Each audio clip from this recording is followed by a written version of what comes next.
Hola mga leaguers! Welcome back! If you are new to my channel, my name is Sir Kevin. I am an ICT coordinator and instructor in junior high school. I'm also an advocate of the Techie program. My goal is to share my knowledge and skills about educational technology, most especially to my fellow teachers. I upload videos every twice a week.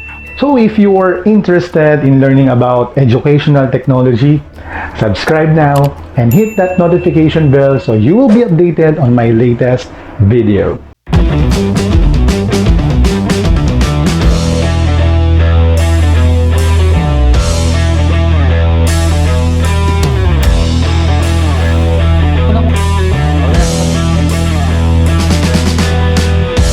We are now on part 6. If you want to check previous parts, just click the caption above. I made series of videos for me to show you how you can use Google Classroom. For this video, I'm gonna talk about Stream tab. Once you enter a class in a Google Classroom, Stream tab is the first page you will see. On this page, you see class details like class name, section, and class code. Below are the upcoming events where you can check your homeworks and classworks, which one is to be reviewed or already reviewed.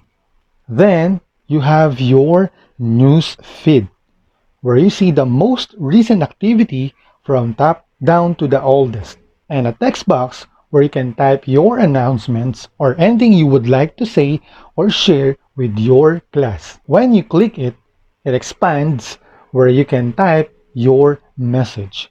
You can also attach files from your local file or Google Drive, a link or YouTube video. It is the same manner you create a status on Facebook.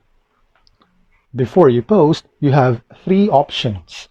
Save draft when you would like to post it. You don't have a target date. Then schedule if you have a specific date, and post if you want to share the message right away. Students' access on the Stream tab depends on your setting. Click this gear-like icon to go to the settings.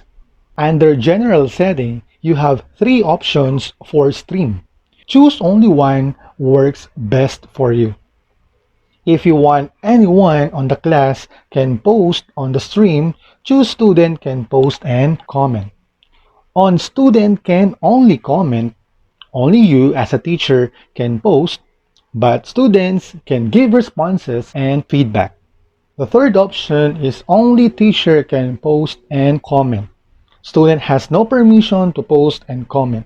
Only the teacher has the full control on the Stream tab.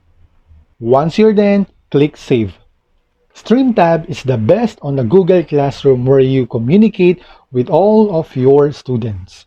Make use of it to the best of you can. If this video helps you a lot, give a like and share to the people you think who needs to see it.